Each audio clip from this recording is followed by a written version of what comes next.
protector. Exploring the expanses of space to keep our planet safe. And all the species that call it home.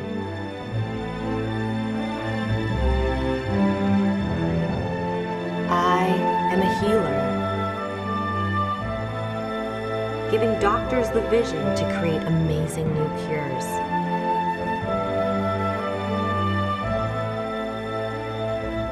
And using the heart's own magnetic field to diagnose itself.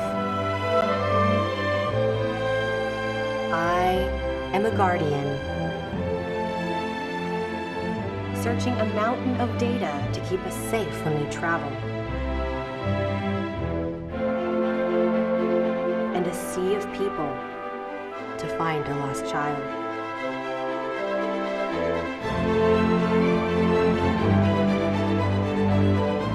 I am a helper, powering autonomous machines that simplify our lives.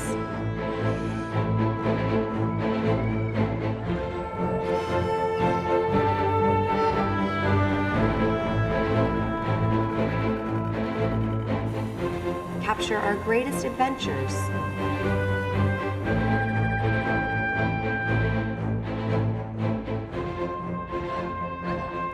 And make us whole again.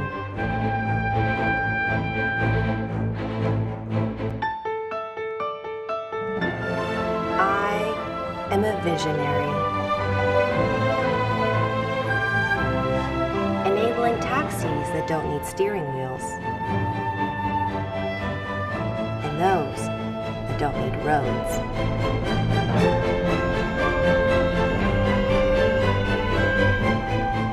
I am even the composer of the music you're hearing.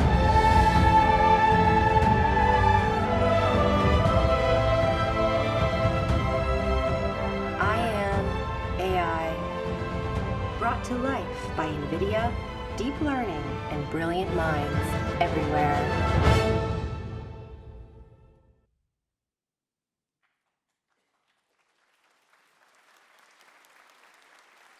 Ladies and gentlemen, please welcome NVIDIA founder and CEO, Jensen Huang.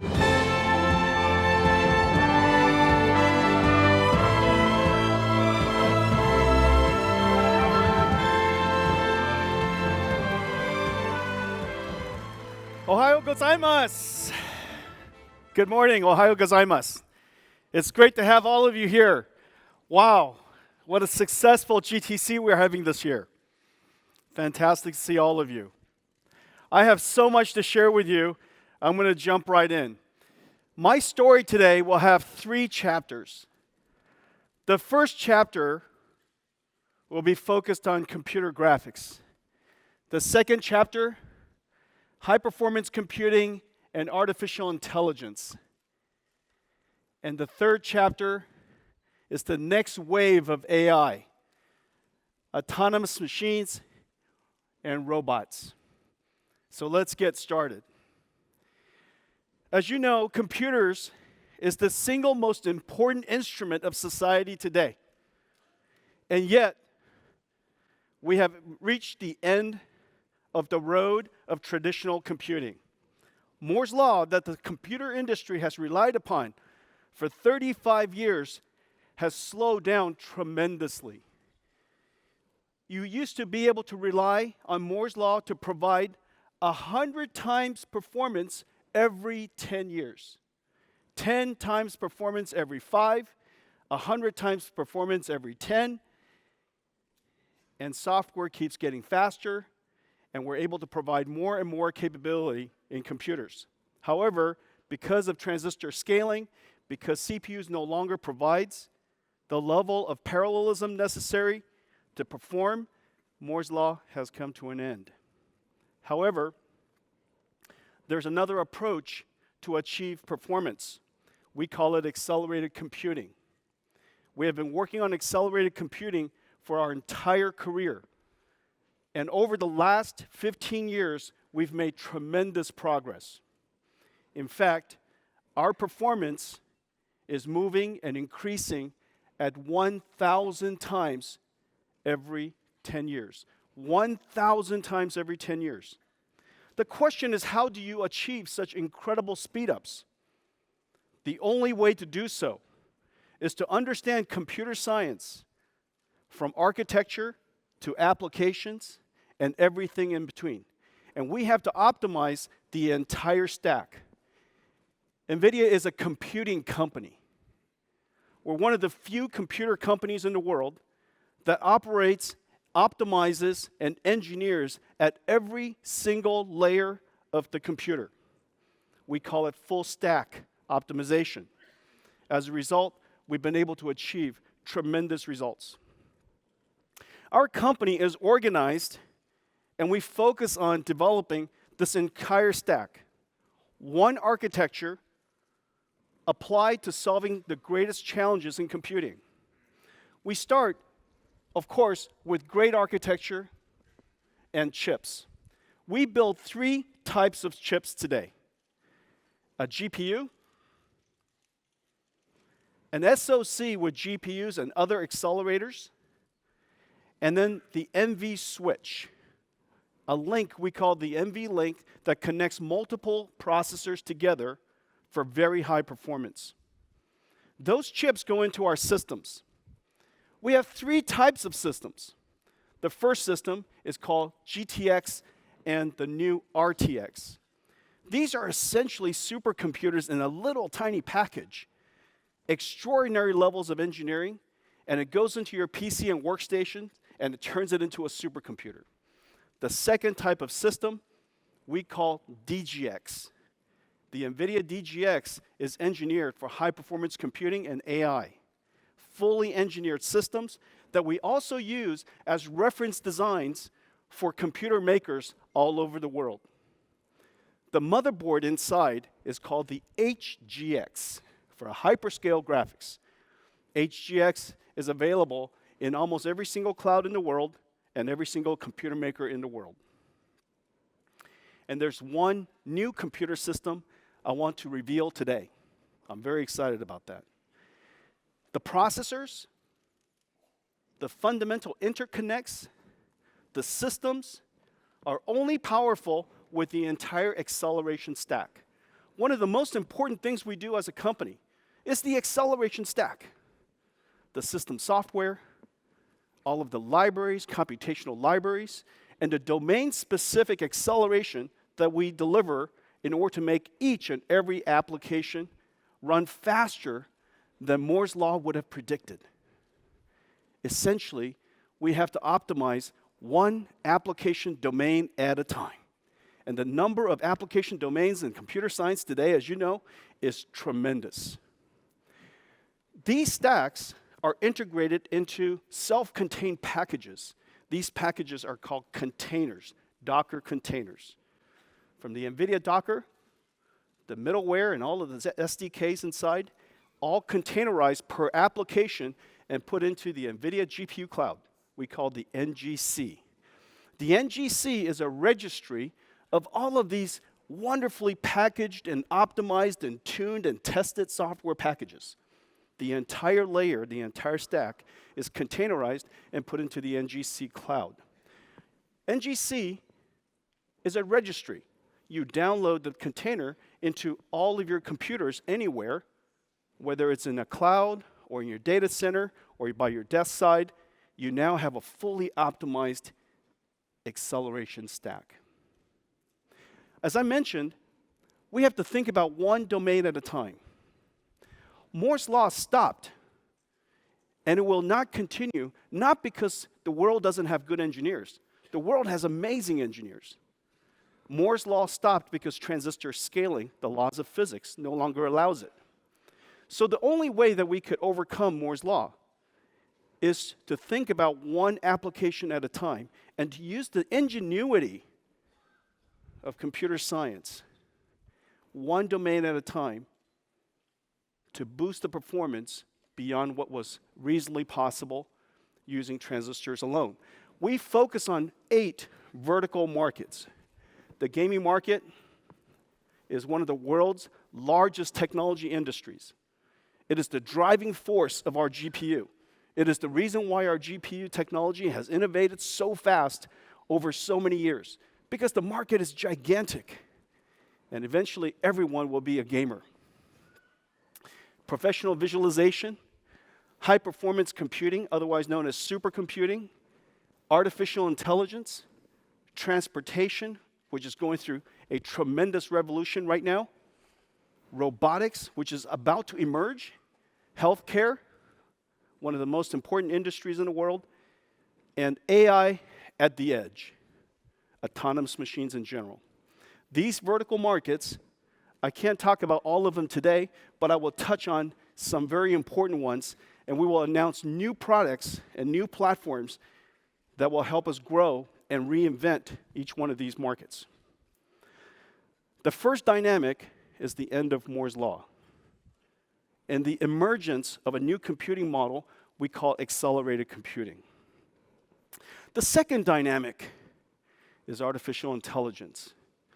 This happened as a result of the fact that several researchers around the world discovered NVIDIA GPUs would allow them to train very large neural networks with large amounts of data. Neural networks, as you know, has been in development for many, many years. However, because the neural networks were all very shallow or small, it was very difficult to overcome software engineers' capabilities. In order to create these large neural networks that can achieve magical results, an enormous amounts of data had to be trained on the network. Otherwise, the network would be what is called overfit. It would simply learn very few things. If we want to allow artificial intelligence to learn many things and be very diverse in all kinds of conditions, we have to have very large networks, and we have to train it with enormous amounts of data. Well, researchers about 7-8 years ago discovered that NVIDIA GPUs were incredible at processing deep neural networks. Working with us, we were able to take their neural networks and accelerate it so that training times, developing these neural networks, reduced from weeks down to days. It made all the difference. As a result, great breakthroughs has happened in deep learning. Data is used to train a skeleton of a model, of a deep learning model. Using supercomputers, we can now write magic software. This is going to change everything in software development. This has changed everything at NVIDIA. The way we do software today no longer allows for just an engineer to engineer their own software, but an engineer plus a supercomputer working together to write magic software. This is the way software will be created in the future. Every software company, every company that develops software will have supercomputers that augment, that work side by side with their engineers to create magic software. And the software is amazing. This is a piece of work from UC Berkeley, and Dr. Afros was able to teach a neural network how to look at a black and white image and colorize it. This is a piece of work from NVIDIA where we taught a conditional GAN, a neural network that can imagine, not just recognize and classify, but a neural network that can imagine. And we taught it how to take a segmentation map, this monochrome image, and imagine what a city would be like. This next one is done by L'Oreal. They taught a neural network how to recognize and track hair and colorize the hair. That's just incredible. The first time I showed that to someone, they thought they were twins.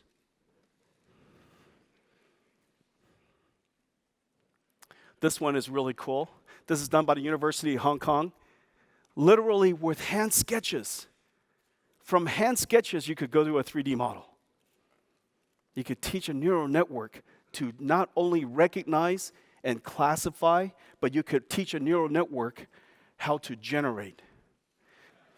But our artificial intelligence network, called a conditional GAN, was able to take one image, one video track, learn the pose, detect the pose, take another video, and transfer the image of that video into a new video.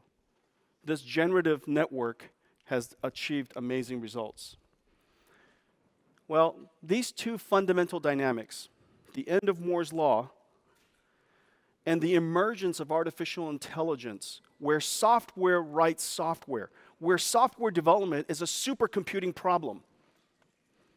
These two dynamics has caused NVIDIA's approach of computing to completely skyrocket. In the last 5 years, the attendees of GTC has increased by a factor of 7. The number of developers has increased by a factor of 5.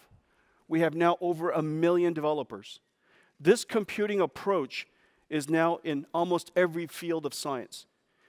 You know that coming up with a new computing approach and a new computing model doesn't happen very easily. In fact, the PC was in the 90s. Mobile in the year 2000. Cloud computing 10 years after that. Every 10 or 15 years, a new computing model emerges, and it lasts for decades. The reason why it takes so long for computing models to emerge is because software developers need to know that that computing model will be around for decades. They need to know that the reach of the new computing model is great so that their software could reach many people. And they need to know that this computing approach can continue to deliver great benefits to their software for decades to come. Well, we've reached that tipping point. In one field after another, whether it's in ray tracing or deep learning or healthcare, informatics, medical imaging, computational structural dynamics, computational fluid dynamics, computational chemistry, the number of fields that now takes advantage of NVIDIA GPU accelerated computing is literally pervasive. So much so that this year, 54% of the new computing horsepower in the world's top 500 supercomputers came from one architecture, NVIDIA's GPUs. 54% of the new computing flops. We now power 5 of the world's top 7 supercomputers. There's no question now that NVIDIA GPU computing has reached a tipping point. One of the most computationally intensive applications, and one of the reasons why computer graphics has propelled high-performance computing over the years, is because recreating virtual reality and simulating light physics is hard. Simulating light physics so that this world looks as it should to all of us inside a computer, creating virtual reality is computationally immense. It has been the holy grail of computer graphics to be able to do this technique called ray tracing. It was pioneered, it was described for the very first time by Turner Whitted. He's now a researcher at NVIDIA in 1979. He described a method where you would trace a beam of light backwards into the screen, and it would refract from a surface as it traces its way back to another point of illumination or the light. This method of iteratively tracing a light was called ray tracing. It was elegant, it produced wonderful results, but it was computationally intense. Today's approach for computer graphics uses rasterization. Basically, we take the geometry of the 3D world geometry, and we project using linear algebra into the 2D world plane. Ray tracing is the other way. You start from a light beam from the eyes and you shoot it through the display and you trace it to the source of the light. Rasterization was incredibly efficient because all of the pixels are in a line after the projection to the screen. Ray tracing was incredibly hard.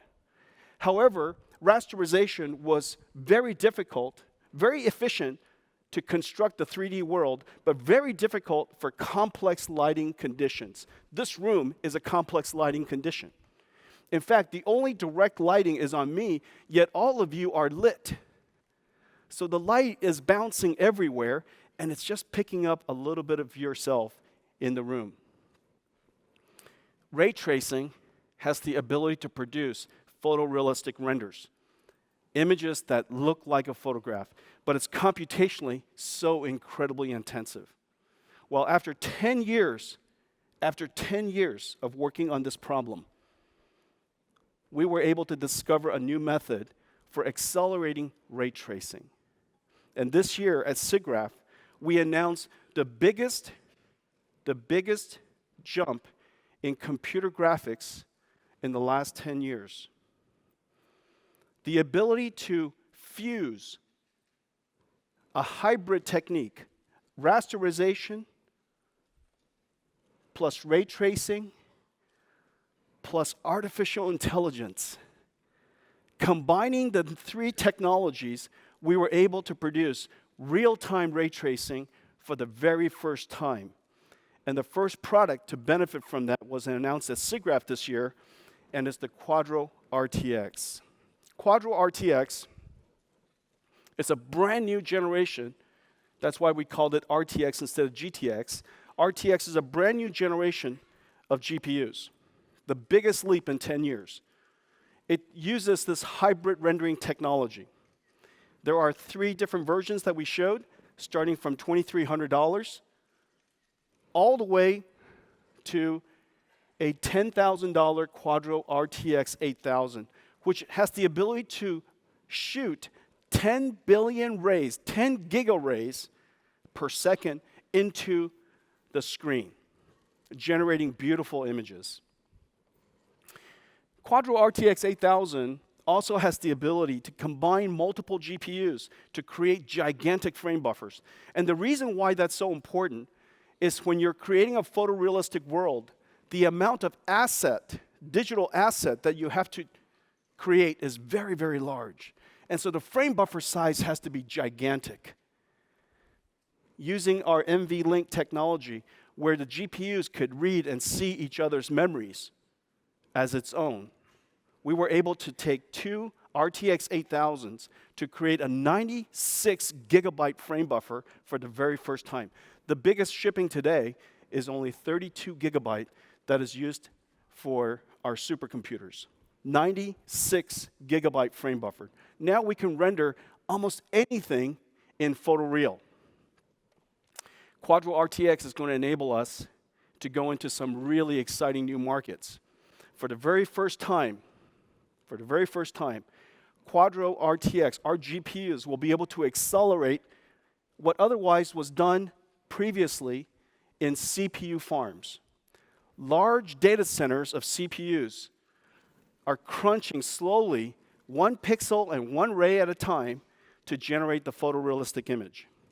This has now been replaced with one of these RTX servers. This is one of the RTX servers right here. Hey, Paul, could I get a...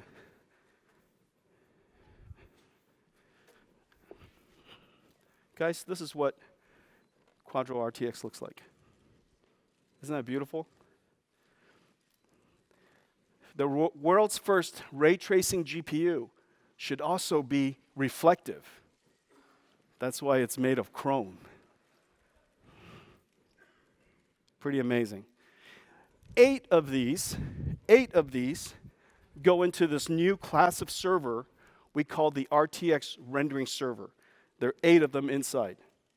These eight will generate 80 billion rays per second. 80 billion rays per second.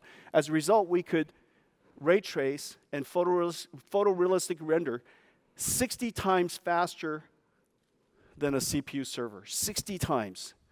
So basically, entire racks, 2 racks of servers, will be replaced by just one Quadro RTX server. Incredible, incredible performance.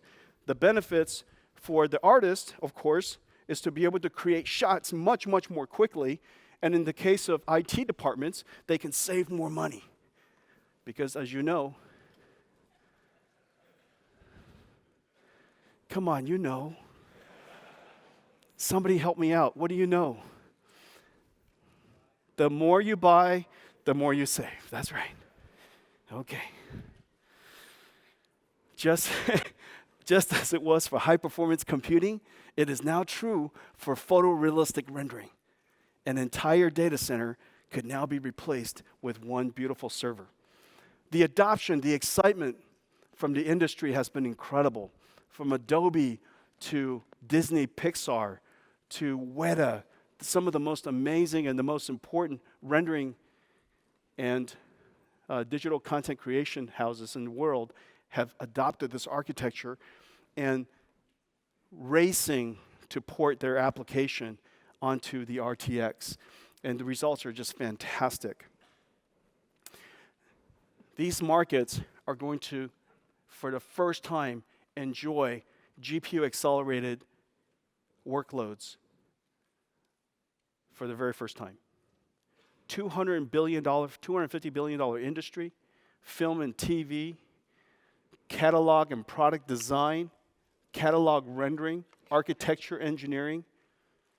The number of industries that will be reshaped as a result of this new capability is really, really exciting. This is a brand new market for GPUs, and for the very first time, we can generate photorealistic rendering images and accelerate data centers. Our second Turing generation, our second RTX, is the GeForce. This is the product, GeForce is the product that made NVIDIA famous. And this is the brand new NVIDIA GeForce RTX. It's just beautiful. This engineering is exquisite. As I mentioned, this is essentially a supercomputer on just one card, one little box. Inside this little box, inside this GeForce RTX 2080 Ti. So first of all, the RTX family starts at $499 with the RTX 2070, and it goes all the way up to this amazing beast of a GPU. 14 teraflops of 32-bit floating point performance. The first time ever, an independent integer operations pipeline with 14 trillion integer operations per second. And for the very first time on GeForce, our Tensor Core GPUs. The Tensor Core GPUs are used for artificial intelligence is now available on GeForce, and the results are completely exciting. You could imagine the new revolution in computer graphics, where artificial intelligence and computer graphics will merge in a new type of neural graphics processing approach. We're super excited about the results. Can't wait to show it to you.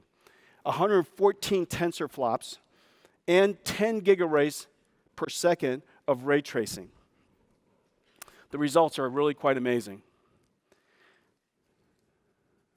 First of all, this is the new Performance King. Thank you. This is the new Performance King. Every single generation, we take a step forward in capability. Every single generation, we want to reach a level of computer graphics capability that makes the experience tremendously better. In the case of the 980 generation, the GTX 980 and the GTX 980 Ti were the first GPUs in the world to render 1080p with full resolution, with full graphics capabilities, all of the special effects at 60 frames per second.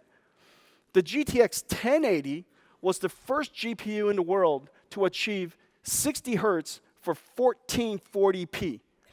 So 1K, 2K, and now with the 2080 generation, for the very first time, we could achieve 4K gaming at 60 frames per second. Just really, really exciting. The fastest GPU in the world, all running at 4K. But that's not all. That's just the beginning. By creating this new approach to computer graphics, where computer graphic shaders, and tensor cores of 114 teraflops are working together to generate images, we're able to boost the frame rate tremendously. The reviews are going to come soon, and you're going to see some amazing results. And so the performance is going to be quite incredible. And it's made possible by taking computer graphics and artificial intelligence and merging it together into a new approach.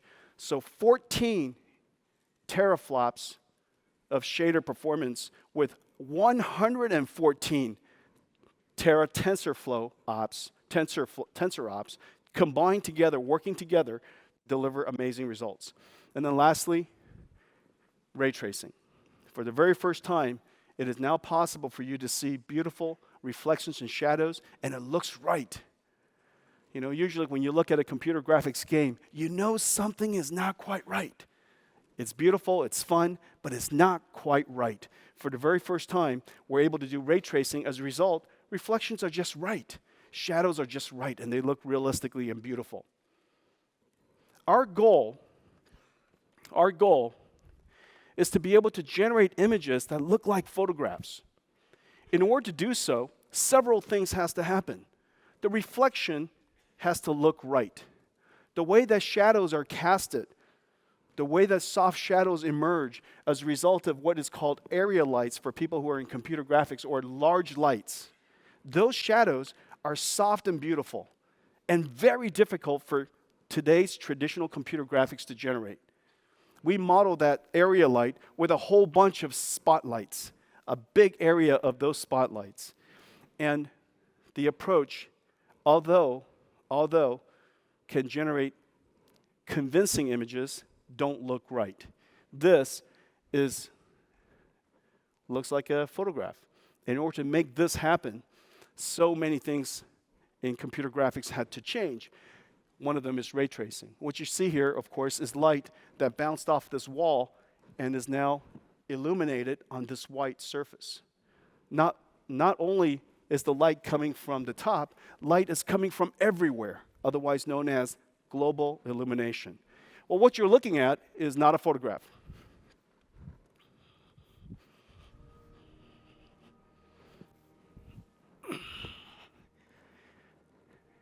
Sean? Hey. Let's show them this is not a photograph. Let's swap in some different objects here. That's a beautiful graphics card. We can move objects around, all the reflections simply. When you move the objects, the reflections change. Oh, I'm sorry, go ahead. Yeah, the reflections just simply work.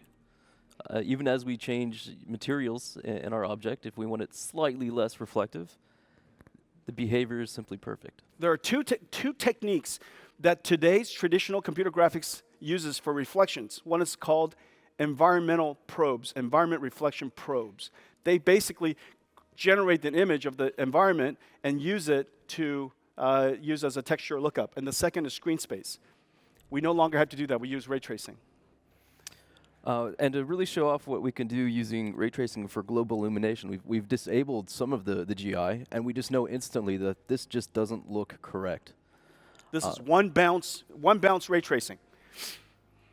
And once we enable the fully global illuminated image, we get all of the ambience, all of the color cast. You see the green shows up on the ball. Sean, keep going. And we can crank it up to 11 by having the light source directly illuminate those colors.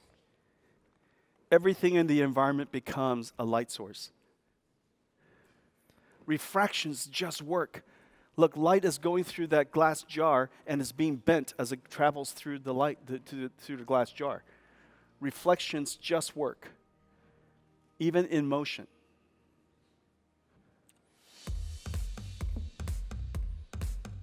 It's so amazing that when you simulate the physics of light, things just work. The mirrors just work.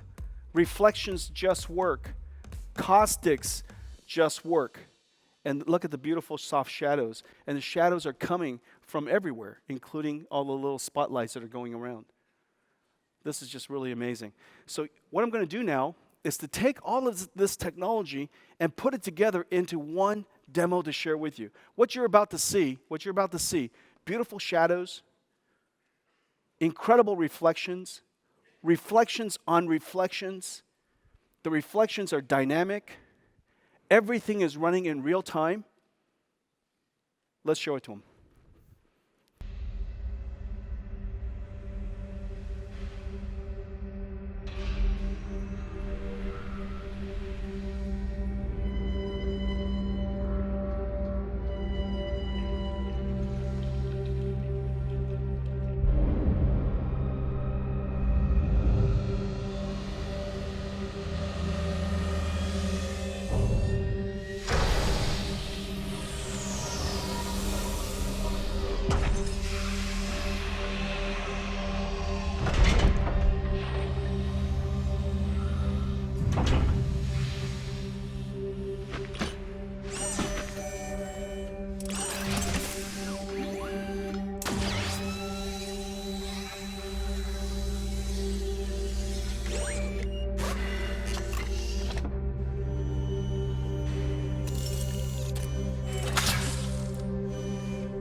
Everything you saw was completely in real time. The reflections of reflections, otherwise known as inner reflections. All the beautiful shadows.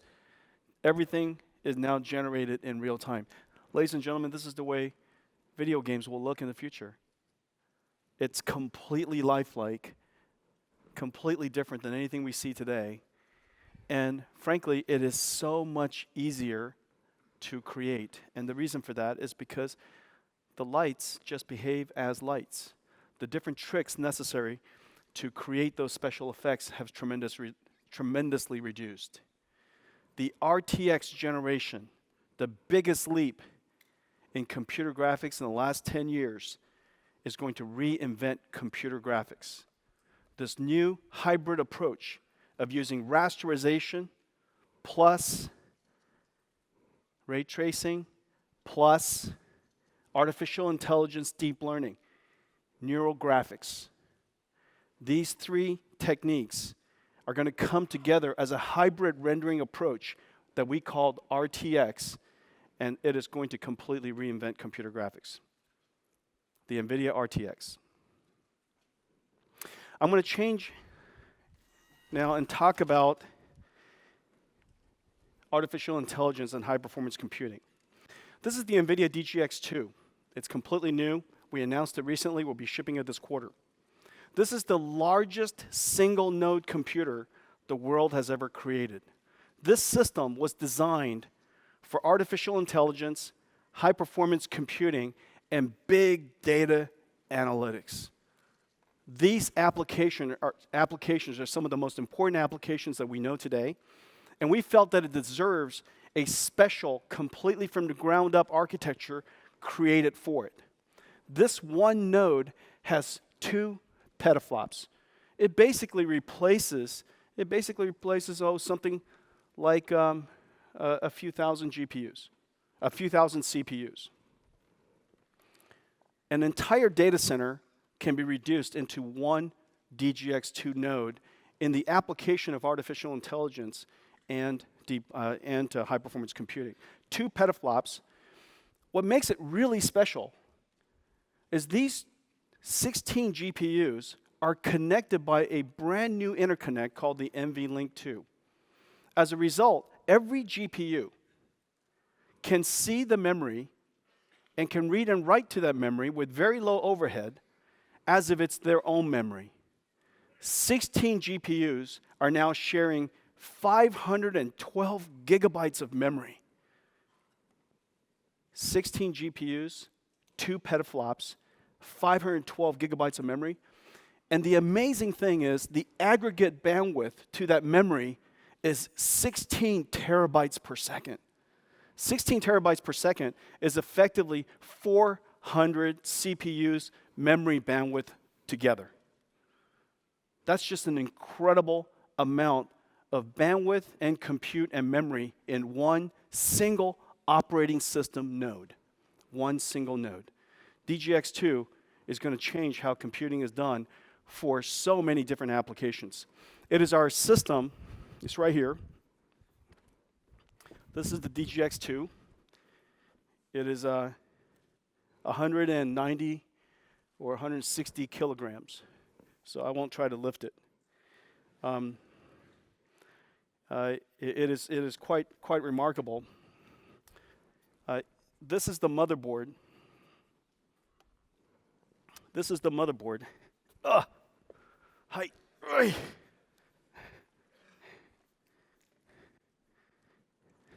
Michael Jackson can't do this. Okay. This is the motherboard.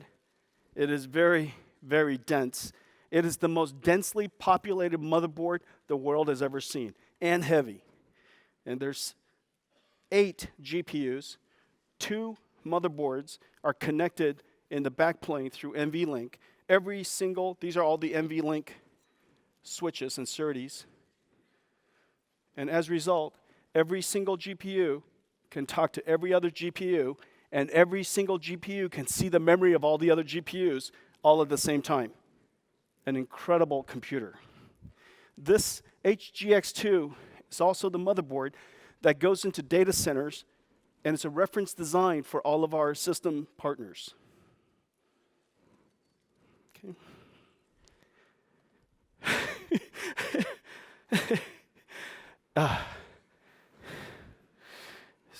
Sumimasen.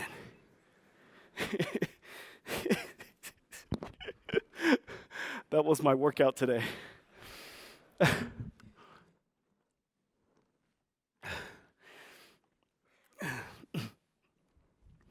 I'm happy we're also in the software business.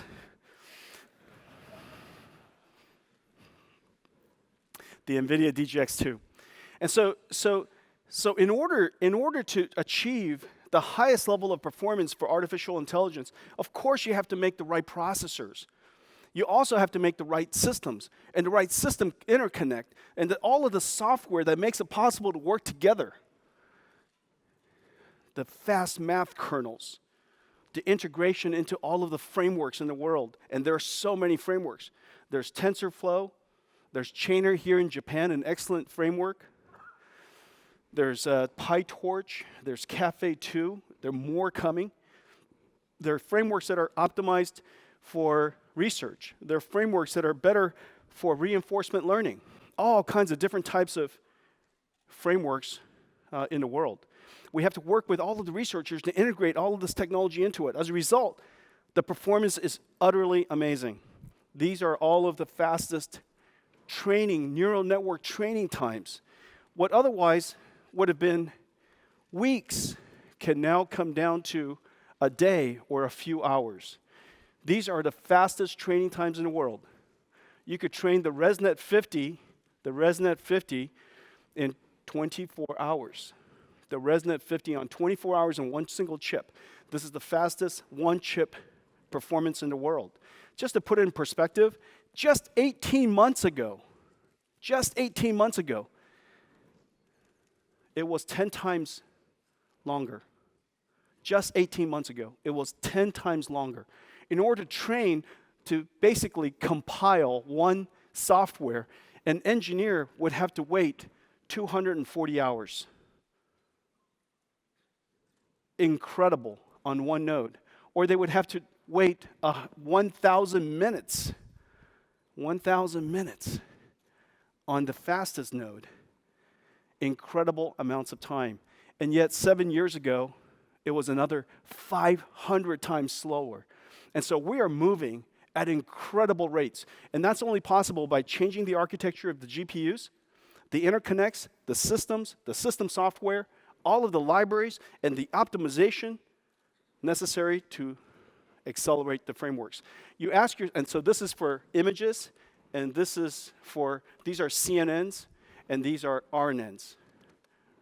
And the RNNs are more complicated to train because every current state and next state depends on all of the previous states, okay?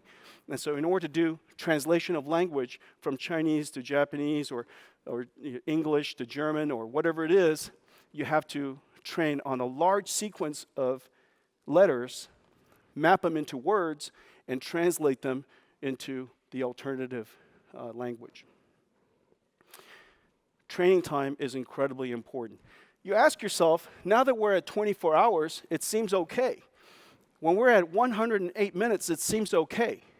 And when you can put it onto as many server nodes as you want, you could train it in 6.5 minutes. That seems okay. However, in fact, it's not at all.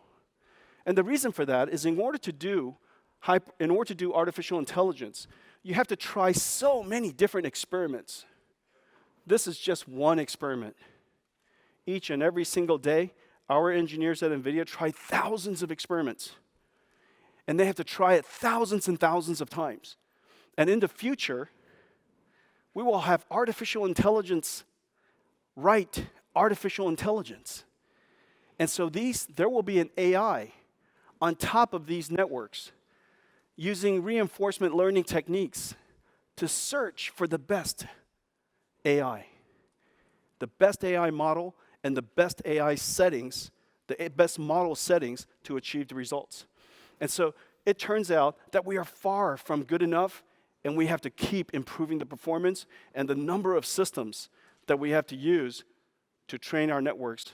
It still remains basically supercomputing scale.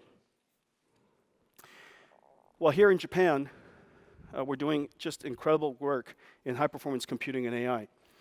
In fact, you may know that Japan was where the world's first NVIDIA supercomputer was built. The very first GPU supercomputer was called the Tsubame. The Tsubame was built here in Japan by pioneering researchers who realized the benefits of GPU acceleration. Today, we're doing incredible work here in Japan.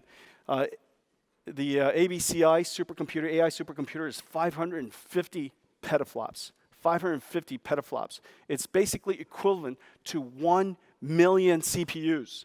Imagine 1 million CPUs. It would take this entire room and more to replace what otherwise is 550 petaflops, the fastest artificial intelligence supercomputer here in Japan. Fujifilm is building a supercomputer for medical imaging. Weather News, the #1 weather prediction service in the world, is using artificial intelligence trained on NVIDIA's DGX, partnering with a company called Diagnosis, a smart AI startup that's really clever, using satellite images to detect where there will be precipitation, where there will be rain. The problem is very simple. The world doesn't have enough cloud-penetrating radars all over the ground, but there's plenty of satellite images. And so instead of the cost, the $80 billion of investment necessary to put radars everywhere in the world, we can now use satellites, and we could early detect troublesome weather in regions of the world that simply are not covered by radar. Okay, so the results are really fantastic. NTT is creating a large supercomputer with NVIDIA GPUs so that their researchers could develop AI for communications, 5G communications, fraud detection, emotion detection. Incredible work that's being done there. And PFN, this is the AI startup I mentioned earlier, the creator of the Chainer framework, has a large data center supercomputer of NVIDIA V100s, and they use it to achieve some of the world records that they've achieved in AI. Really fantastic work here in Japan. Thank you very much.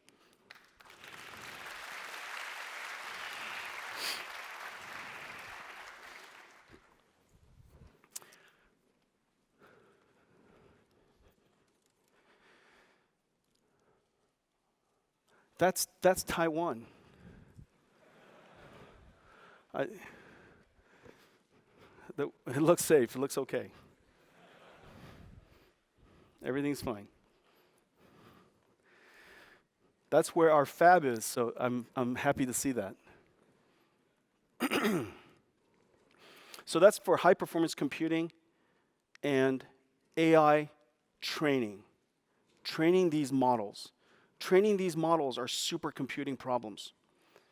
Training these models requires supercomputers to iterate over and over and over again as it tries to discover the knowledge and build up this hierarchical knowledge tree that turns it into an AI.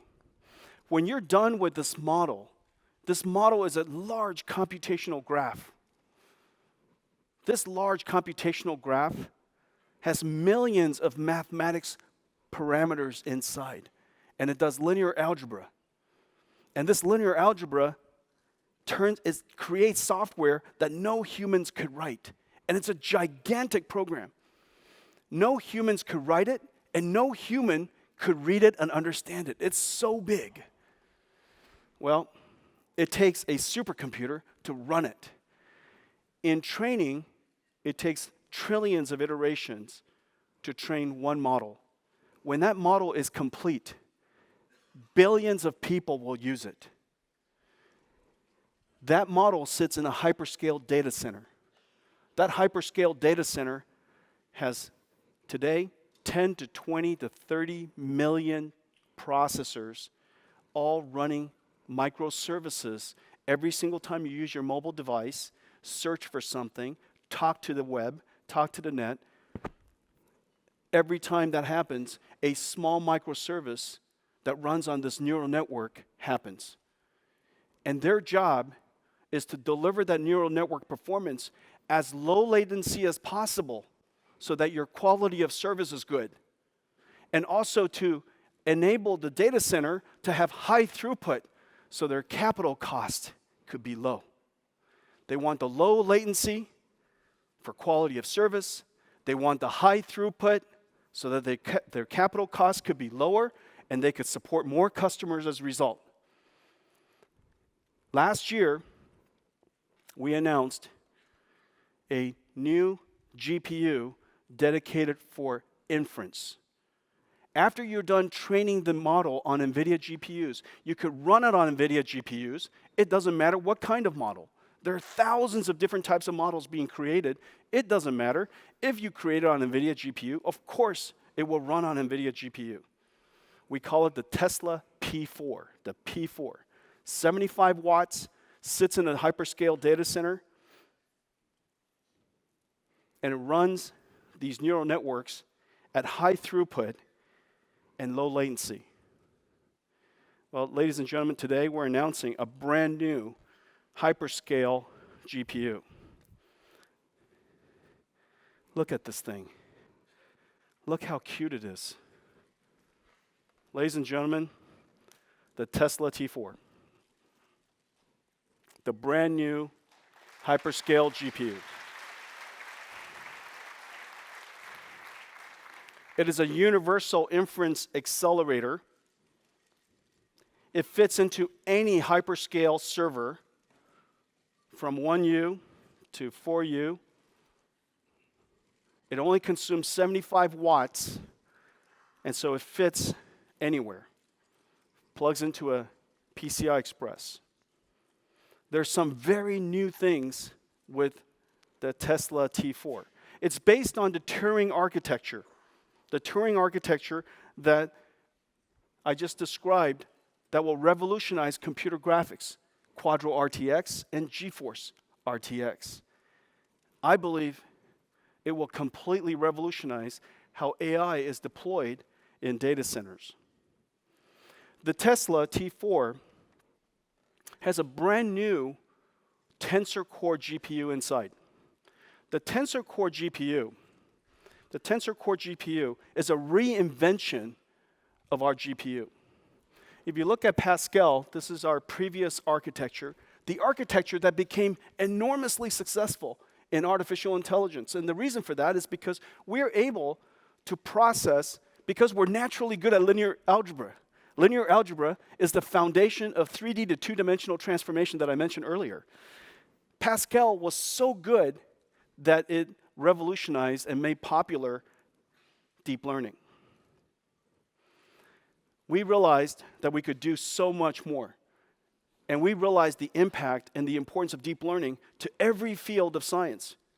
Whether it's, of course, artificial intelligence, neural services in the cloud, we believe that it will even revolutionize how science is done and how computer graphics is done. And so we decided to reinvent the GPU altogether. And the Tensor Core is amazing. This is what a Tensor Core looks like. So Pascal, whatever Pascal does, the Turing FP16 does 8 times faster. But we didn't stop there. Turing now has mixed precision with N8 Tensor Core at 16x the throughput, and we didn't stop there. Turing now has a Tensor Core with mixed precision that includes 4-bit integer that is operated concurrently at the full limits of the data path and accumulated in 32-bit integer. So 4-bit integer operating in parallel, accumulated at 32-bit integer, and this is what that looks like. Wow. Look at the progress in just one architecture generation. As a result, we're able to deliver 65 teraflops of FP16, 132 TOPS of N8, and 260 trillion operations of 4-bit integer, so that we could combine, mix and match these precision to maximize accuracy and throughput. By creating an architecture that can mix and match all of these mixed precisions, we could maximize precision as well as accuracy as well as throughput, all at 75 watts. Now, when you compare that to the Tesla P4 that we shipped last year, this is what that looks like. The Pascal P4, this is based on Pascal. This is based on Turing.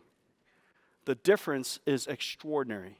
In just 1 year, what a giant leap in performance. And so that's the Turing T4 Universal Inference Accelerator. The processor is just the first step. One of the things that we do at NVIDIA, as I mentioned before, is that we architect and design software and hardware at the same time. And as I mentioned earlier, what comes out of these frameworks are large computational graphs, so large that no optimizing compiler has ever seen anything like it. And so we created a brand new type of optimizing compiler we call TensorRT.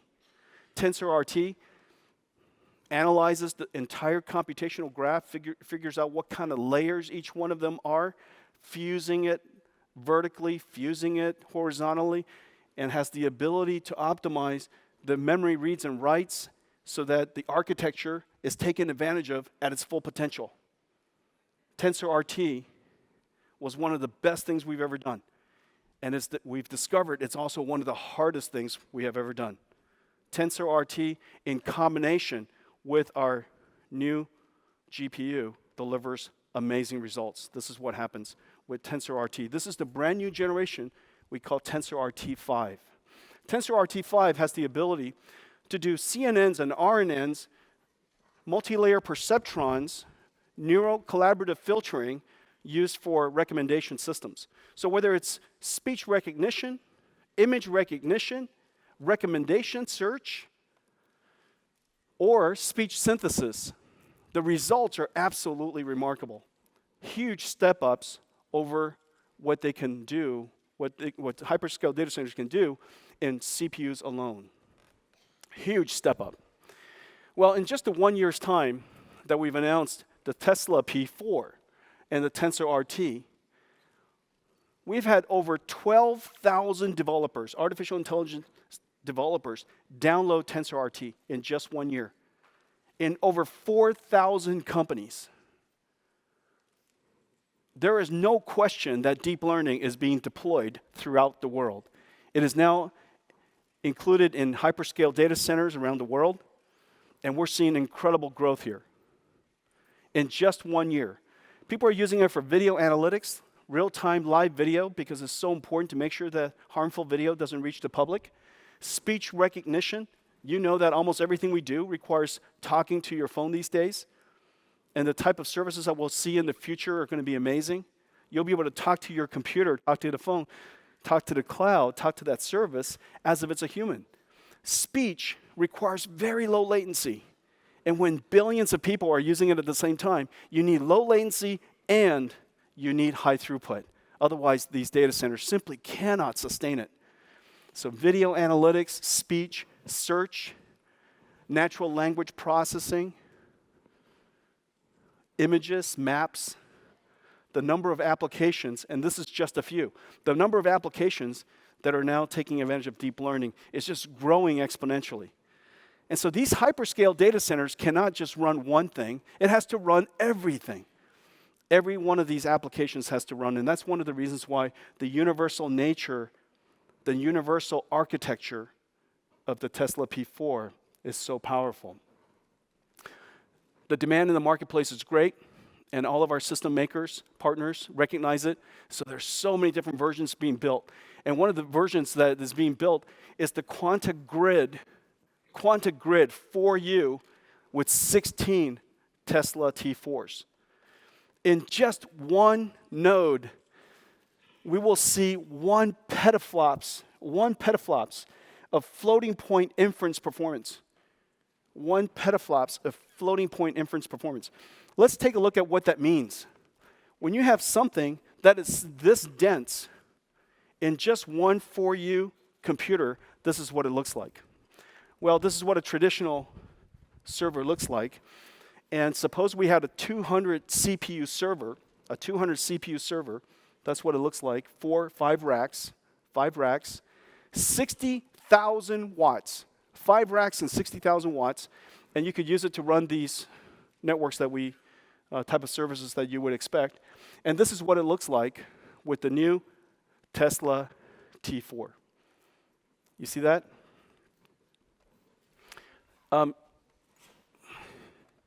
This is empty. It's just there. You see this? So expensive. You see this? So cheap.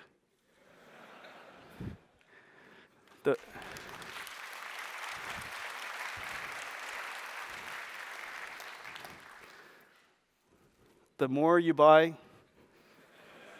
the more you save. Jensen's law. The more you buy, the more you save. It's like going to Costco. The more you buy, the more you save. And so here's a problem, though. So what's the catch?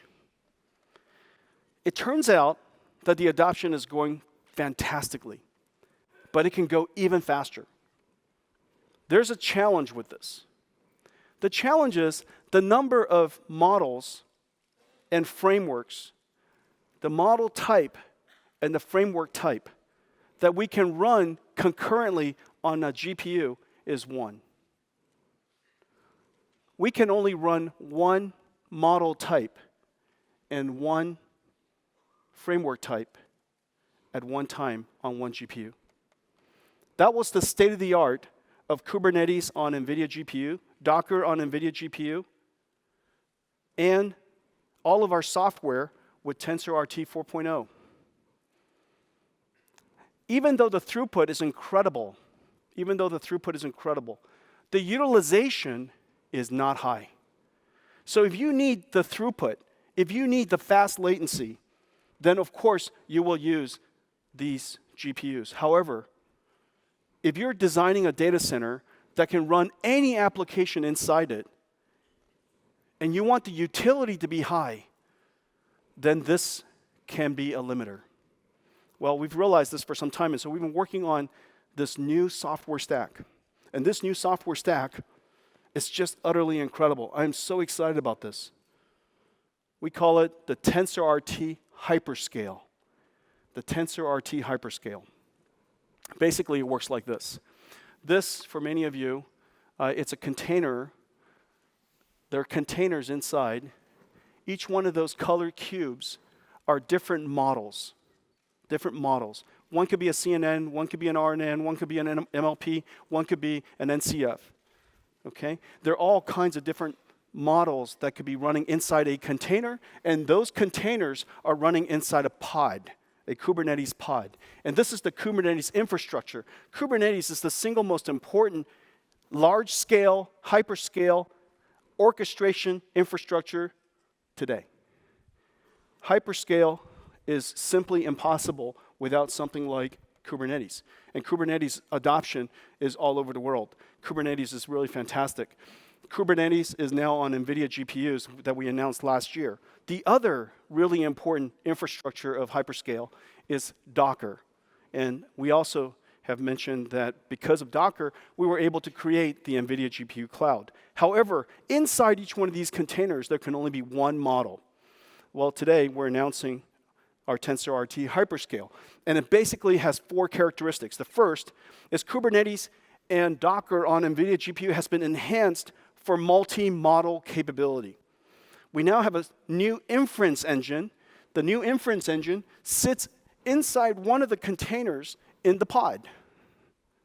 It's a separate container. And this separate container will orchestrate and manage the many other containers running multiple models each on NVIDIA GPUs and run it on one node. And so now we could have, with this inference serving engine, the ability to run multiple model types and frameworks concurrently. All those different model types and all those different frameworks that we support can now run inside this container, inside this pod, on one node at one time. As a result, the throughput of your data center continues to be really, really excellent because our GPUs are so fast. But more importantly now, the utilization, the utility and the utilization, the usefulness and the utilization also goes way up. This is what the different layers are. The NVIDIA Docker inside makes containers possible. The NVIDIA Deep Learning SDK, all of our libraries and technologies and acceleration software stacks, all of the different DNN models that came out of training and optimized by TensorRT, and the brand new TensorRT inference server all sits inside this pod, sits on top of Kubernetes, and as a result, you could deploy any service with these models anywhere in a data center, wherever there's a GPU. It's just utterly incredible. This is one of the most important new software investments that we've made, and I'm super happy to share this with you. The TensorRT Hyperscale looks like this. Now your data center, instead of only one color cube on one node, we can now have all different colors of cubes, all different types of neural network models with different frameworks running on one node concurrently. You could have large pods, you could have smaller pods, you could have big containers and small containers. It doesn't matter. You develop your microservice, you kick it off in Kubernetes. Kubernetes fires up a server, lets you know that the server is ready for you. It starts up and creates the pod and the containers, and then the services can run. In one situation, only one model can run on each node. Although the throughput is high, the utilization on the data center is low because the different types of services coming in is very dynamic. It's changing all the time. If this server can only run CNN, and this can only run RNN, and this one can only run MLP, and this one can only run NCF, then when the workload demand changes, it is impossible to keep all of them busy at the same time. However, if each node, as a result of TensorRT hyperscale, can run any model at the same time, then the utilization of this server will be maximum. The difference is a utilization of maybe 20-something% to a utilization of something like 90%. And so as a result of this one single piece of software, the utilization of a data center can increase by many times. By many times. One single piece of software in order to orchestrate and simultaneously run multiple models on one GPU. All of the software is completely free. It's incredible. And it's not even very heavy. That was a joke. Okay. We'll show you later.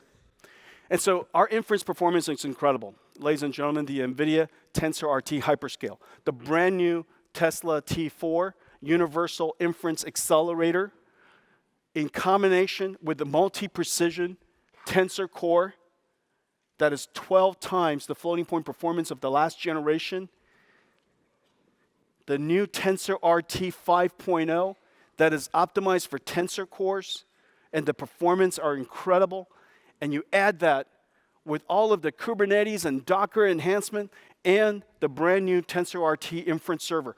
Together, this is our inference platform. As you could see, in order to leap above Moore's law, you cannot just build a chip. It is not possible to just build a chip. If it was possible to build a chip, many people would have just built a chip. You have to think about the entire software stack. You have to think about the workload.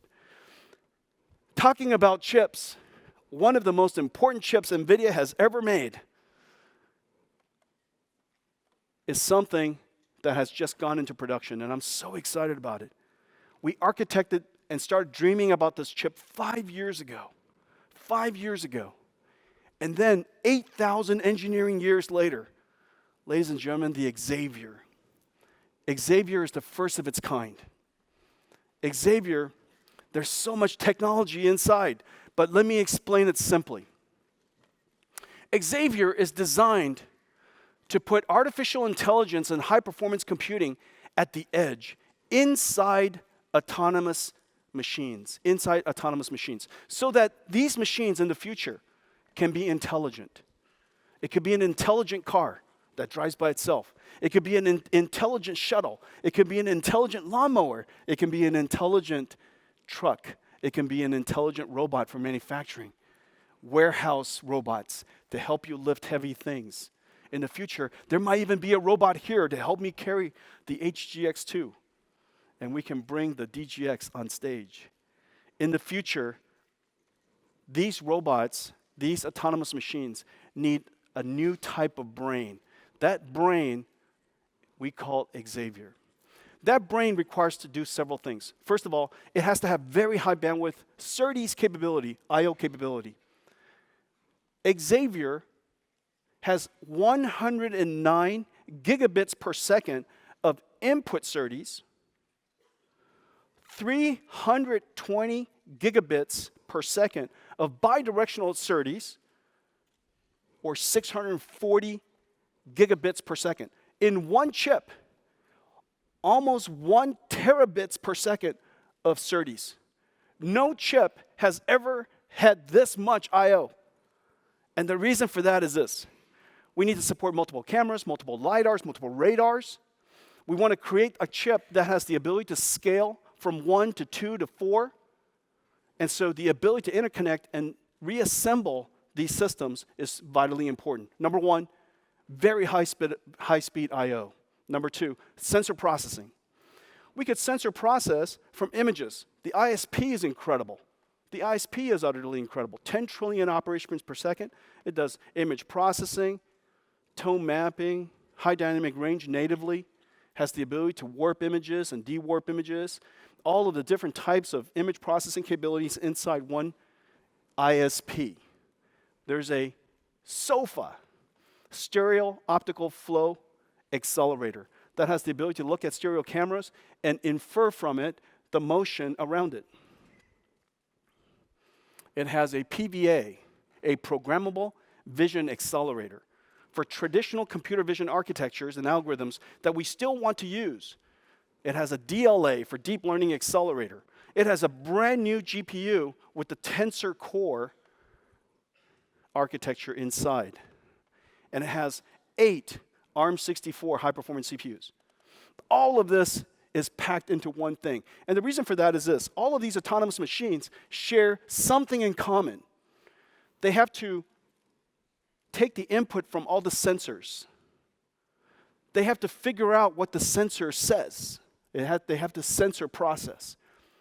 They have to figure out the perception, what is happening around the world. They have to reason about it using software, and they have to plan their action. Sensors, perception, reasoning, and planning. That loop is the robotics computation loop. The robotics computation loop was the reason why we built Xavier. And the robotics computation loop is intensely complicated. And so, Xavier, the world's first processor for autonomous machines. It is in production today, and because of this technology, we're able to bring and create a new line of computers.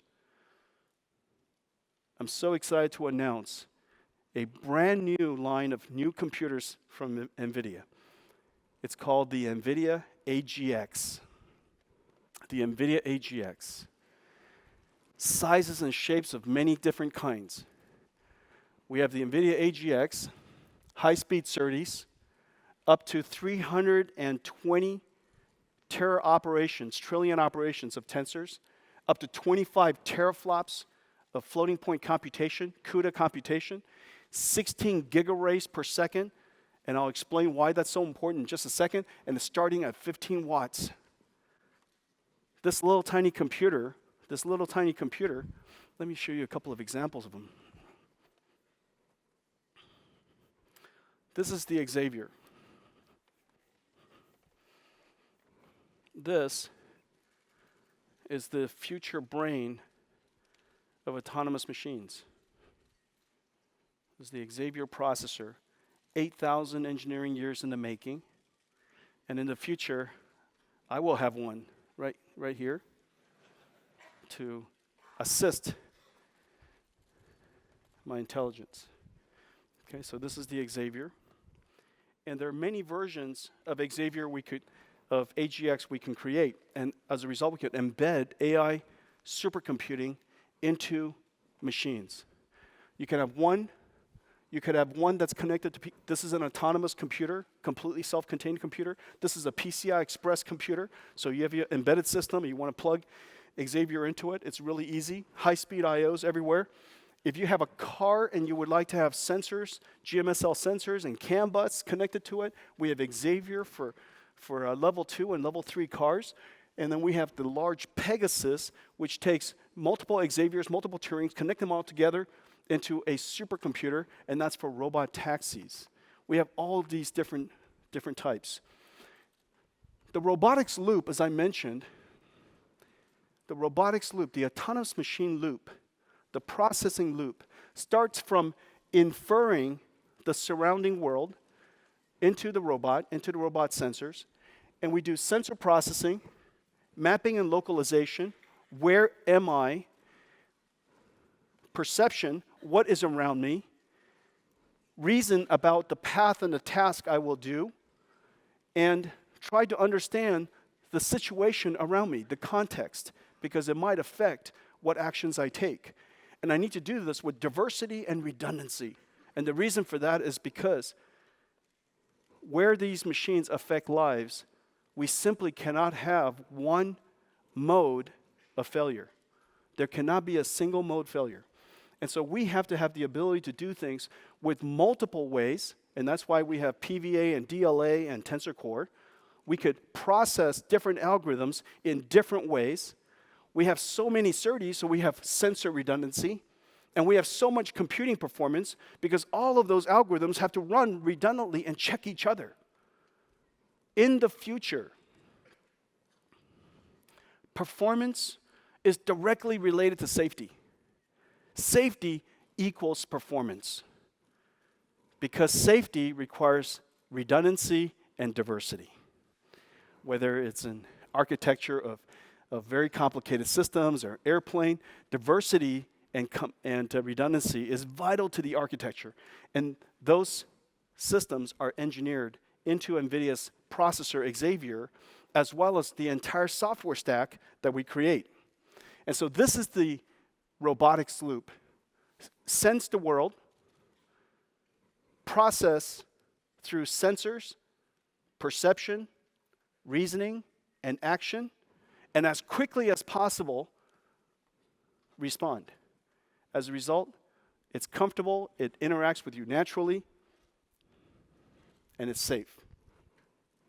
That is just a computer. The computer itself is only one of the 3 pillars of how future artificial intelligence systems will be developed. There are 3 other pillars. The 3 others are, 1, you need to have an infrastructure and a very professional and rigorous flow to develop the artificial intelligence networks. Number 2, we have to simulate everything.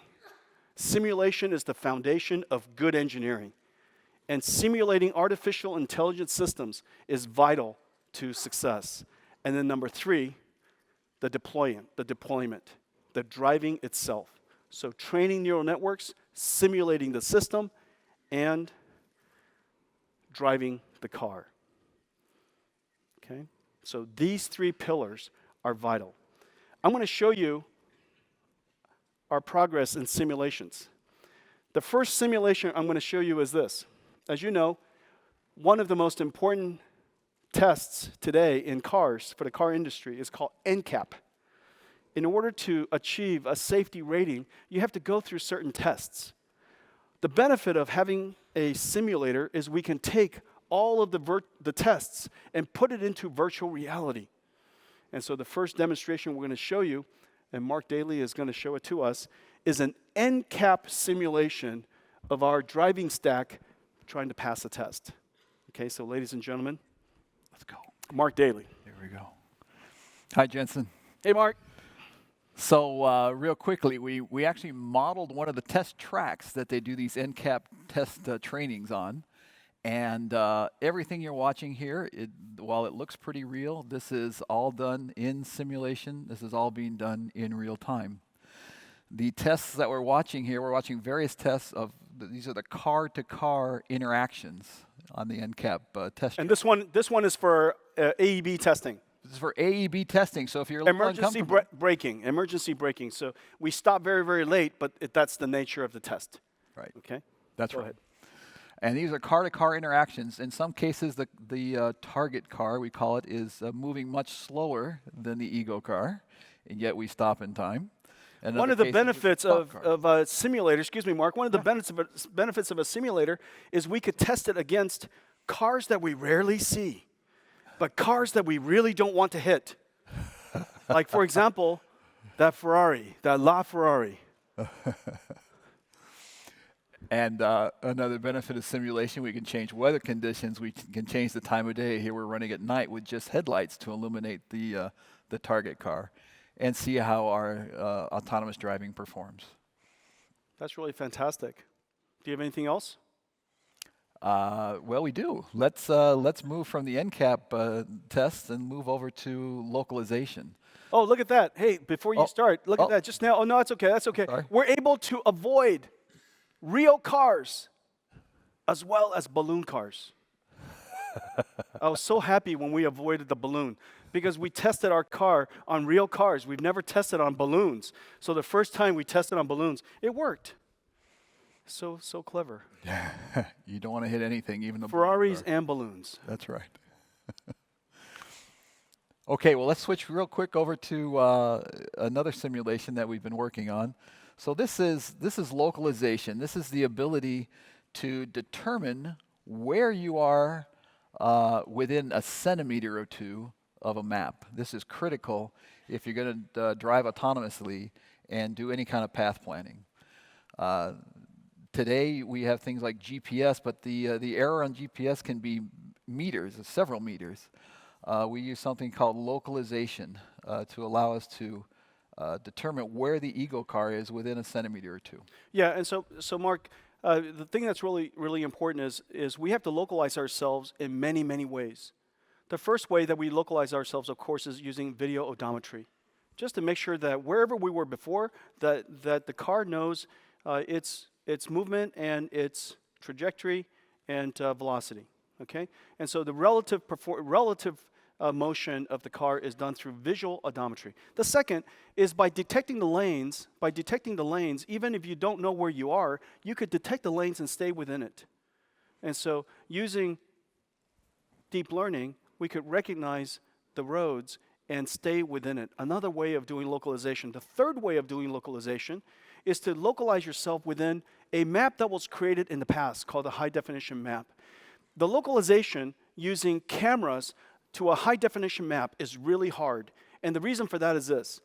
The car is pitching and rolling all over the place, number one. Number two, you have to take a three-dimensional information, three-dimensional data, and you have to register it, compare it to the two-dimensional image that you see from the car.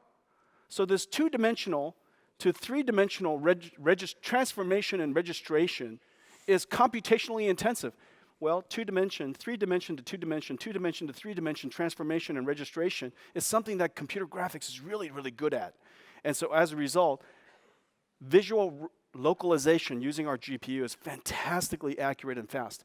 And so what we're doing here is Mark is localizing within that HD map, and our car is driving. And it's detecting the lanes, it's detecting the cars and avoiding the cars, and is driving along. Really fantastic. Mark Awesome. Daly, thank you very much. And all of this, this simulation environment is running hardware in the loop. What is happening is this. Hey, can you guys turn on this light right here? This machine, if you have time later, this machine right here, this is the image generator on top. This right here is generating that camera. This is creating the virtual world for all of the sensors around the car. This box here has the drive computer inside. This box has the drive computer and the drive computer software. The engineers at NVIDIA, when they're coding and developing software, there's this computer, many of them sitting in the data center. And whenever they're ready to test their software, they throw it into here. And they run that software like a video game. And they sit in their office or anywhere they like.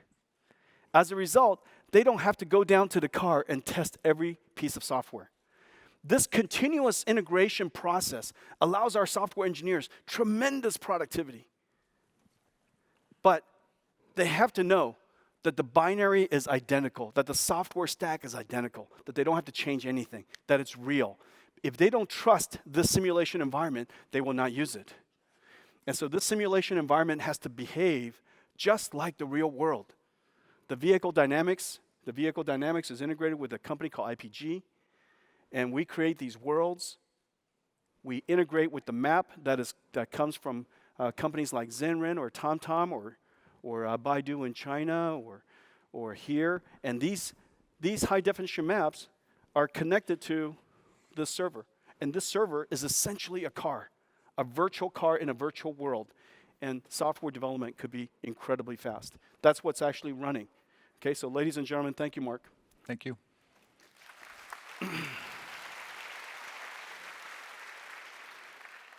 Okay, let me show you all of that, but on the road.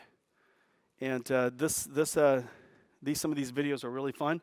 This one's right here in Tokyo.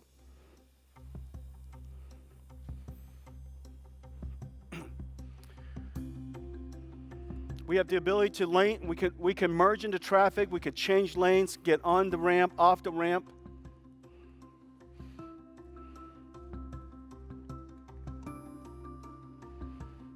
This is what the computer car sees, the AI car sees.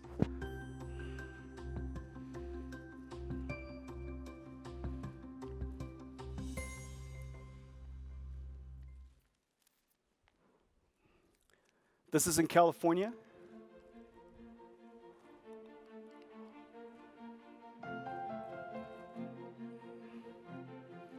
That's Sang-min, one of our engineers. Fantastic. We detect the current ego lane. We detect the adjacent lanes.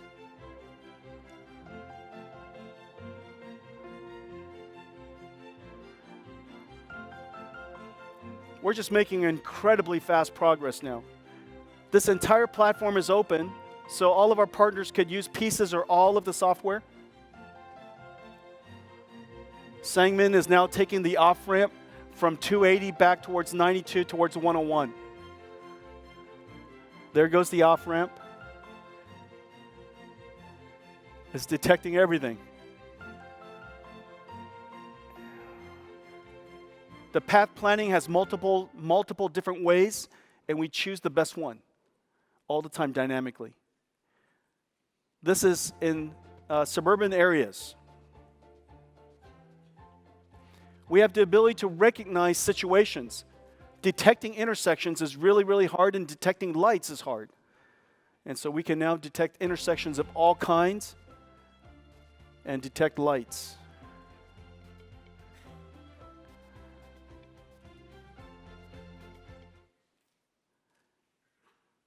We have the ability to detect intersections of all kinds. As you know, when you're driving, sometimes the intersections, it's very obvious to us that it's an intersection, but it's not so clear to the computer, and it's not so clear to the HD map. And maybe the HD map hasn't even been there before. When we come towards an intersection that looks like an intersection, we teach the computers how to recognize all of these subtle cues that we learned over the years to be intersections. And as a result, we have an artificial intelligence that's called WaitNet. WaitNet says you're about to come into an area that is uncertain, and maybe you should slow down and come to a stop. And of course, stop signs, a perfect example.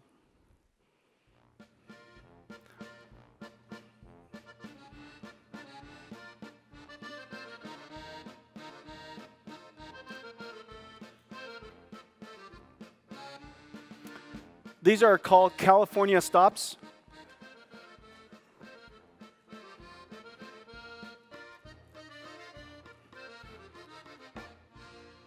And that is a legal stop.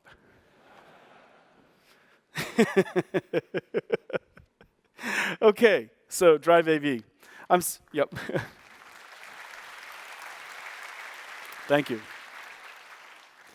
I'm so proud of all the partners that we're working with here in Japan. And there's the most famous of the autonomous transportation projects here in Japan. A couple of years ago, year and a half ago, we announced that we're partnering with Toyota to develop AV technology. And I'm so proud to say that we'll be in production in the year 2020. And so we have much work to do, but we're on our path to putting Drive Xavier on the road. We're working with Tier 4 on last mile delivery. As you know, home delivery is the latest craze. I was trying to deliver something to my hotel room the other day. Apparently DoorDash doesn't work that well, and Uber Eats doesn't work that well here in Japan yet. However, in the United States, you don't ever have to leave your house. You don't ever have to leave your pajamas. You can just pull your phone, you can eat whatever you want and buy whatever you want, and people deliver it to your house. In the future, of course, it is impossible to sustain an entire society that wants everything delivered wherever they are, whenever they want it. And so working on the last mile, that last mile of autonomous driving is really vital to the future of our infrastructure. ZMP, robot taxis. As we know, the world travels 10 trillion miles per year. 10 trillion miles per year. If every single mile cost $3, 10 trillion, that's a $300 trillion industry. With robot taxis, we could make that transportation a lot cheaper.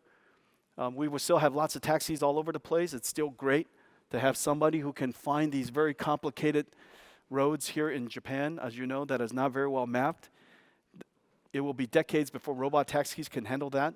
However, there are many areas where it's very easy, relatively safe, and relatively simple for robot taxis to be able to execute. ZMP is working on robot taxis. Isuzu trucks. There's not enough truck driver in the world. This is a crisis, not just here in Japan, but it's a crisis everywhere in the world. I read somewhere that we are short of about 50% truck drivers. And the reason, of course, is because we're now buying goods from all over the world, and we're shipping it all over the country. Isuzu can now work with us to build self-driving trucks for the long haul, and it takes some pressure off of the truck drivers, makes it a little bit more relaxing, safer. We're working with companies all over the world now.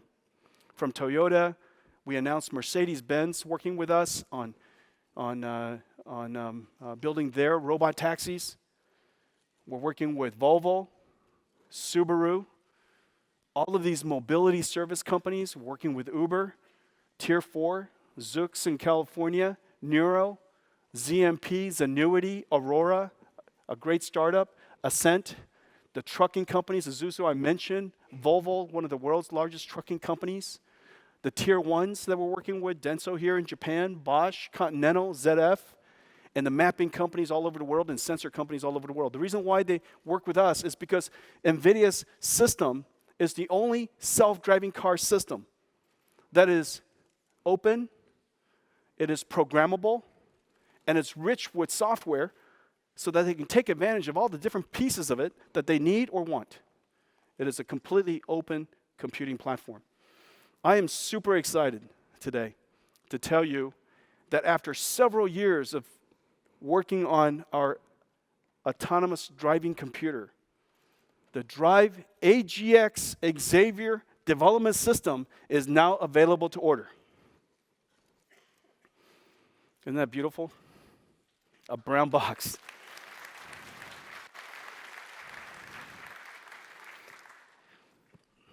You just have to get one of these computers, plug it into your car, and you can develop autonomous vehicles. It's architected for safety from 30 TOPS to 320 trillion operations per second.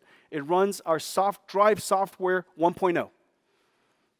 So all of the software I've been demonstrating to you, we're building 1.0, putting it together, and it will be available for OTA. And so once you connect up to our cloud, whenever you're ready, we could OTA new software to you. And so from this point forward, the rate of progress for the autonomous vehicle industry will be just turbocharged because we now all have a production system that we can develop on and rich software that we could accelerate our development. It's OTA ready. It's available on October 1st, so come and order it. This is what it looks like. About the size of a shoebox. It's translucent in here, but this is what it looks like. It's like a pair of shoes, just heavier. When I applied for this job, they didn't say that it was so physical. They didn't say, so that was close. Is this the only one we have? $1 billion, here we go. Drive AGX Xavier, ready for order, delivery October 1st.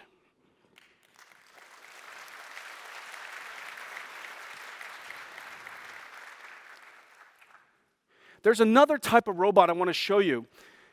The Drive computer autonomous vehicle has rules that they follow. And other cars are following rules as well. Although you're traveling extremely fast, the rules are relatively straightforward. And it's designed for outside. There's another type of another type of robot we like to build, and it's for inside. Inside, the world is very unstructured. People are all around you. Every single environment is different. You're moving slowly, but your interaction with the people around you needs to be much more engaging. You have to be able to interact with the people around you so that they could tell you what it is that they need. You have to avoid them You have to understand where you are. And so the robot loop is still the same. Sensing, perception, reasoning, and planning. However, the need for contextual awareness is much, much higher. And as a result, the computation requirement is just as high as self-driving cars, but in a very different nature. We call this platform the Isaac SDK, the Isaac Robotics Platform. It runs on the same Xavier. The entire software stack is different because the algorithms necessary to perform this robotics activity is very different. And so let me show it to you.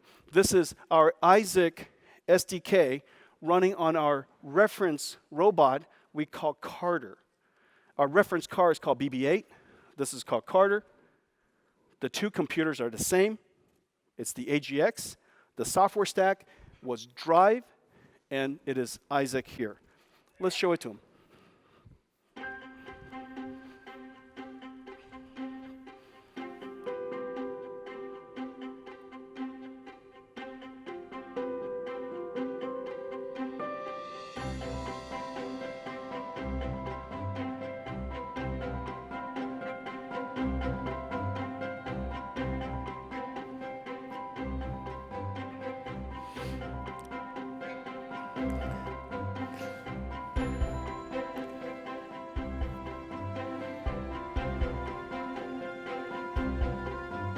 This side is real, and that side is a virtual reality simulator.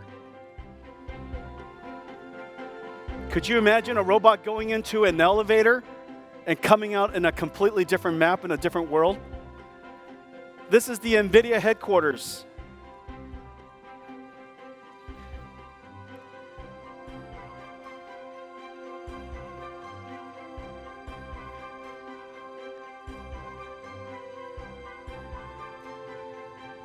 And that's the conference room I sit in.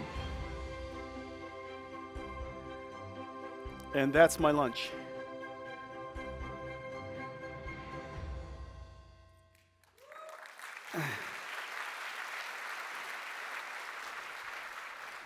That's so amazing. So just imagine, this little tiny robot is navigating around all of this really complicated, there are no road signs, so it's got to figure out where it is and where it needs to go based on a larger plan. And it tries to plan the trajectory around obstacles, and the obstacles are changing all the time. It's changing all the time. The environment's changing all the time. And ideally, this robot will be able to interact with you, talk with you, recognize you, and take actions from us. Claire is going to show us a demo of the simulator. And the reason why this is so important, as you can imagine, it is almost impossible to train Carter and Isaac of all of the different scenarios that will happen. And you don't want to put this robot in the real world as it's trying to learn it.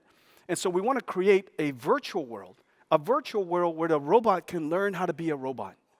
And in this virtual world, it has to obey the laws of physics. It has to be physically real so that when you're done, the software from this simulation brain can be downloaded right into the real robot, and things just work exactly as you expect.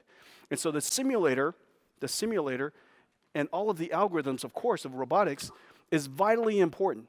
And so just as previously I showed you, Drive was simulating the world and running hardware in the loop. We do the same with Carter. Simulate the world and run hardware in the loop, so that the software is exactly as it would be when you're done. Claire is going to give us a demonstration. All right, so the reason why we're going to show you a little bit more of what you've seen in the video is because, as Jensen explained, it's very hard to develop robots, and it takes a lot of time. And with simulation, and with the development tools that we can see on the left over there, we allow you to accelerate the development cycle. So this is the map. This is the map of Endeavor, and Claire and the software team. Claire's the head of our robotics effort, and the first thing it has to do is Carter has to localize itself within that map. And this is trajectory planning. Red is long-term trajectory plan, the path plan, the route plan, and the blue is the near-term trajectory plan out of the algorithm LRQ. And this is the brain, this is the eyes of Carter. This is what Carter sees. This is what our robot sees. And what it sees, of course, is a simulation world. And so Claire is going to take it away. And so let's go ahead. So the demo application that runs here on the left is really the one who executed the path in the video before. And there is literally zero changes between the run in simulation and the run in reality. However, what's very interesting when you start playing with simulation and you have this ability to create and generate complicated scenario or look at this. Create. It just replanned. Go ahead, keep going. Yes, to create dynamically obstacles or objects. Then the testing of the robot become a game, which is an extremely important aspect when you know that everything that a robot needs to do requires extensive testing, like months, years of testing. And with simulation, it becomes a game, and it becomes a fun exercise. So you can see here that everything is completely dynamic. The global planning is basically giving the overall trajectory, and the local planner (LQR) is in charge of avoiding obstacles. And so there is no guarantee that if we were about to run it again, that it would follow the same route, because the simulation is intrinsically also random, and the objects that we are spanning out in front of Carter are changing the environment. That's really terrific. Thank you, Claire. Good job.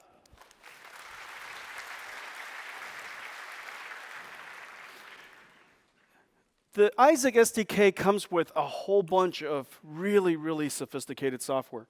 There's globalization, a global localization algorithm that's based on GPUs. You have a map editor that allows you to decide and tell Isaac where are the areas that are maybe to avoid, or points of interest, or destinations. There is a linear quadratic reactor path planner that she was showing you just a second ago. Visual odometry, knowing where the robot is and how its motion is. The ability to use deep learning, artificial intelligence, to use simple cameras to perceive depth. Very different than cars that look down the road in some amount of distance. A robot has to see the depth of everything near it. A physics simulator, so that if you were using a particular simulator, you could apply the laws of physics to it. We do human pose estimation, which is really important so that you could learn the context of the environment. We have to not only recognize the pose, but also the motion of the pose so that we can understand gestures. We recognize objects and people. And we also do speech recognition. Hey, Carter, bring me a coffee. Bringing a coffee. Oh no, Carter, bring me a sandwich. Bringing a sandwich. Hey, Carter, look. Hi there. So speech recognition, of course, is very important, and the ability to take commands and chain it with actual robotics actions is very important. Isaac, Xavier, we've been briefing early adopters and developers and giving them development kits for some time. And I'm just so excited with the enthusiasm that the industry has. The first chapter of artificial intelligence was developing the AI computer, DGX, the Tensor Core GPUs. The second chapter of artificial intelligence is AI in the internet. The third chapter of artificial intelligence, and I believe the largest chapter of all, is AI for industries. There are so many large industries where automation can boost productivity, where automation can make the tasks safer, make the tasks more effective and more productive. And so I'm very, very happy to see the adoption of Xavier in our development kits and our platform all over the world. One of the most exciting is our partnership with Yamaha. CEO Hidaka-san has announced that Yamaha will standardize on Xavier. They are the largest mobility machines company in the world.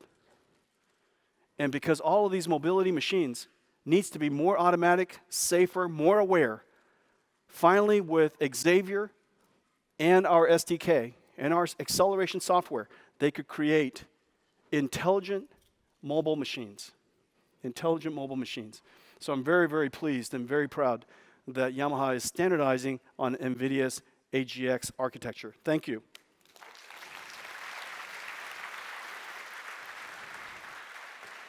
There are so many industries and so many applications, from construction to factory automation to Yamaha's intelligent mobile machines, Canon's AOIT, automatic optical inspection, to be able to perform optical inspection, visual inspection at superhuman levels, facial recognition, Masashi and their factory automation, Kawada Technologies, robotics, collaborative robots, and Fanuc, the world's largest manufacturing robots company, all developing on the NVIDIA AGX platform.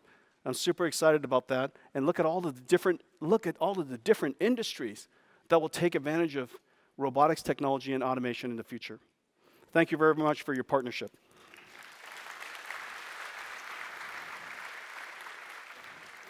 There's one industry that is in the process of being revolutionized that's incredibly important. It's a $100 billion imaging industry, medical imaging industry, which, of course, here in Japan, there are some giants.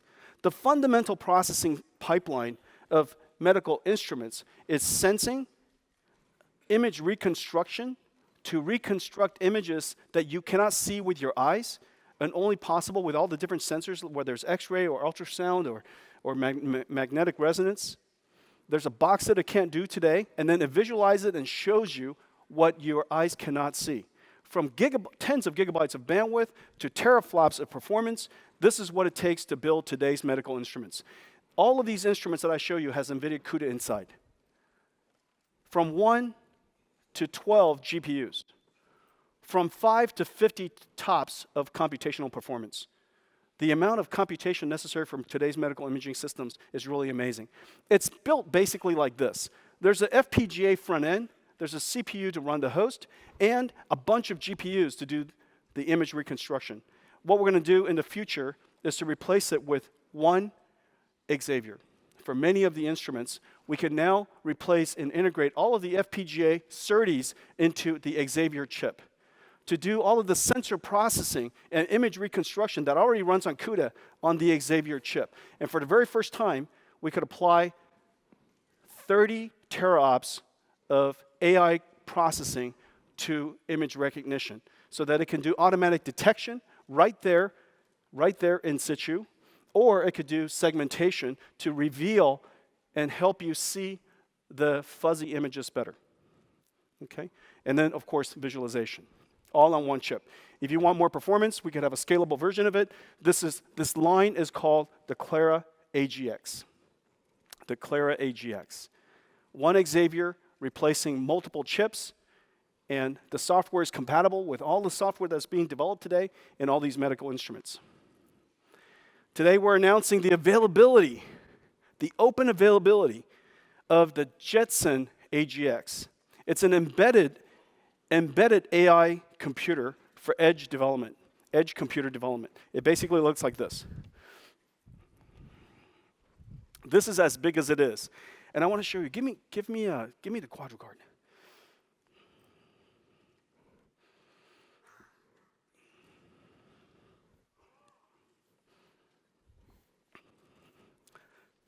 This is really amazing. So this is the Jetson AGX Xavier dev kit. Okay, this little tiny computer, 30 trillion operations per second. This one little chip runs anywhere from 15 watts or so to 30 watts, replaces essentially a workstation, and does AI faster than anything on the edge, anything in autonomous machines today. And if you would like, during your development, you could also plug in a NVIDIA graphics card, just like that.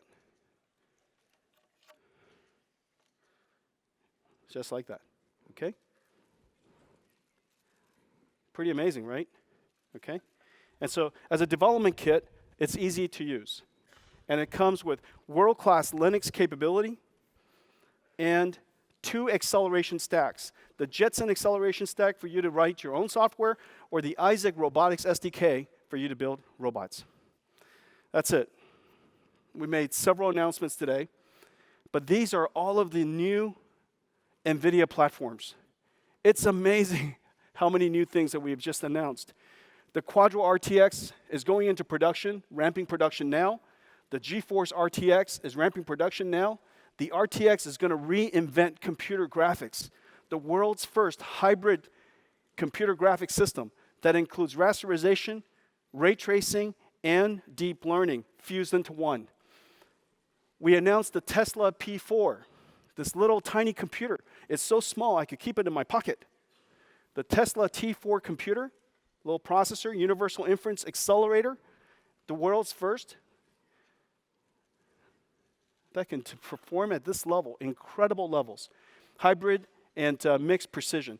We also have the software stack that includes Kubernetes on NVIDIA, Docker on NVIDIA, and now the inference serving engine container that makes it possible for us to maximize the throughput as well as the utilization of a hyperscale data center. We announced a brand new NVIDIA AGX line, and all of the partners here in Japan that are working with us in all these different industries, whether it's the automotive industry, the manufacturing industry, and the healthcare industry.